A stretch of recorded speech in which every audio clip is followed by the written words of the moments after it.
Hey everybody, it's Jeff for another Science at Home, and I come to you from a very special location today. I am actually at the Nurture Nature Center. This is the Science on a Sphere. It's a 6-foot diameter spherical theater screen, and I can walk around this and look at the Earth from any angle I want. It's really quite amazing, and hopefully one day soon people will be able to come here in person and see it again. But today I just want to use it to show you where earthquakes occur and how devastating they can be and some of their side effects. About 50 earthquakes large enough to detect with this system occur every single day, and they can be natural or they can be caused by human beings. But any kind of seismic vibration moving through the earth is an earthquake. For natural earthquakes, they're caused when pressure builds up and is suddenly released. One way that this pressure might build up is due to the movement of the Earth's tectonic plates. The crust of the Earth is actually made of different plates that move around relative to one another, and sometimes they can push against one another and build up stress and pressure, and when that pressure is released, you get an earthquake.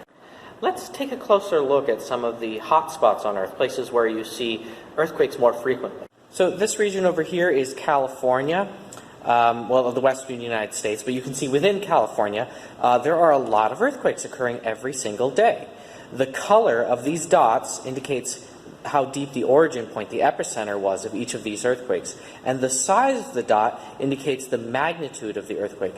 And we measure earthquakes on a scale that goes from 1 to 10, and each increase means you're looking at an earthquake that's 10 times stronger than the one before it. Notice that on the east coast of the United States, we don't experience really that many earthquakes at all. And when we do experience them, they're relatively small. There's a number of reasons for this, but it's mostly because we're not really at the edge of any active plate boundaries. A very large earthquake can damage buildings, cause them to collapse. They can cause rock slides. They can cause trees to fall. They can cause people to fall over and injure themselves. They can damage power lines and gas lines, which can cause their own dangers. And they can also cause tsunamis. On March 11th, 2011, there was an enormous earthquake that occurred 80 miles off the coast of Japan. It was a 9.0 earthquake, one of the largest ever seen. And the earthquake itself caused incredible destruction in Japan, incredible loss of life. But the earthquake displaced a large amount of water in the Pacific Ocean, and that displaced water began to move, and this caused a tsunami.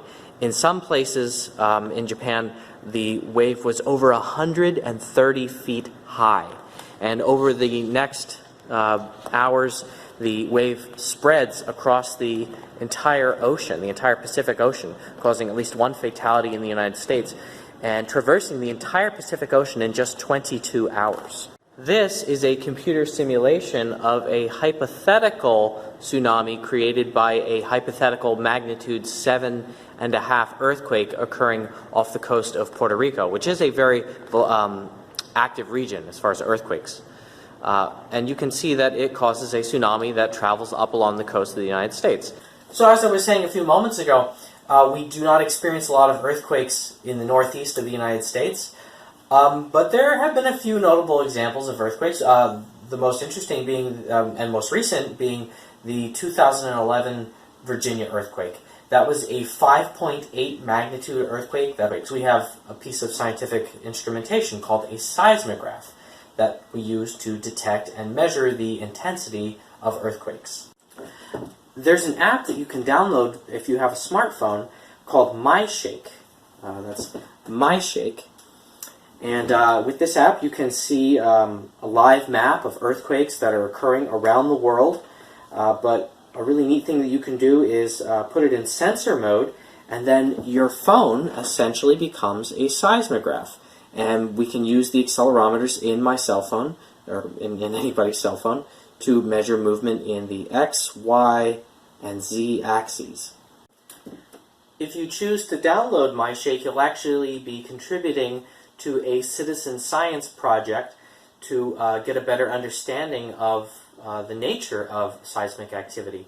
Because if enough people download this application and use their phone as seismographs, collectively they actually create a very sensitive seismograph network. We can actually make our own seismograph very easily.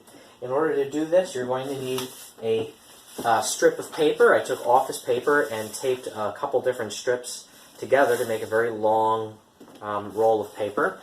And you're going to need a box and some string and a cup and some rocks and a pen. And I'll show you, there'll be instructions included in this video to show you how to assemble these parts together. But I'm just going to show you how our homemade seismograph works. So because the cup is hanging from a string and because it is full of rocks, it has a lot of inertia. And if we, push the box, the cup doesn't want to move. It kind of stays still. And we have a pen coming down through the bottom of the cup that's touching a piece of paper. So if we start moving the box, it draws a line on the paper. If we then pull the paper through the box, we get a measurement of how much the box moved relative to the cup over time. Alright, so I'm going to start pulling the paper, and I'm just going to create sort of an artificial earthquake by just pushing the box back and forth.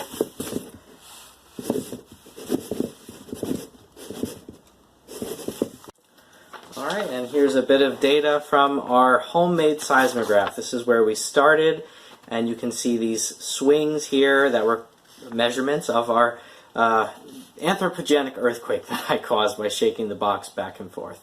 So using a seismograph, we can measure the intensity of an earthquake, and that's very useful, but sometimes scientists need to perform experiments where we need to generate the forces that earthquakes can produce, and that way we can test different building designs and different material strengths to see if they can withstand the force of an earthquake. I have a miniaturized version of a shake table right here that's able to generate vibrations with 3 levels of intensity. Level 1, level 2, and level 3.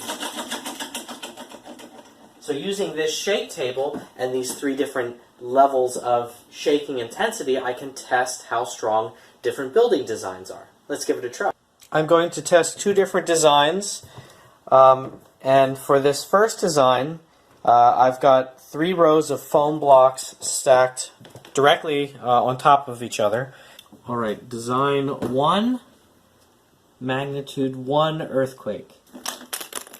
And it failed immediately. Okay, the new building is designed so that the blocks overlap each other. Design 2, magnitude 1 earthquake. Okay, it's still standing. Design 2, magnitude 2 earthquake. Not bad. If you don't have your own shake table, which you probably don't, you can make one from jell-o. We will include instructions in this video for this activity as well. But it's pretty straightforward. You just make a large tray of jell-o, and then using toothpicks and mini marshmallows, see if you can construct a tower that will be able to withstand shaking on your jell-o mold shake table. I'm going to try it out. Let's see how it goes. Alright, I have constructed a marshmallow and toothpick tower. Alright, my first tower lies in ruin, but here I have a second tower which I have made a much larger base for. I think it's attached into the jell-o much better, so it has a really good foundation, and I give it a little bit of extra support with these diagonal toothpicks as well, and I think this one will be able to handle a lot more shaking. Let's see what happens. Alright, that's pretty impressive. That's already much more shaking than the last one. Come on. It's still holding. Alright, I think it's toppling. There it goes. Yeah, it fell. That's it for this week's Science at Home. Catch you next time.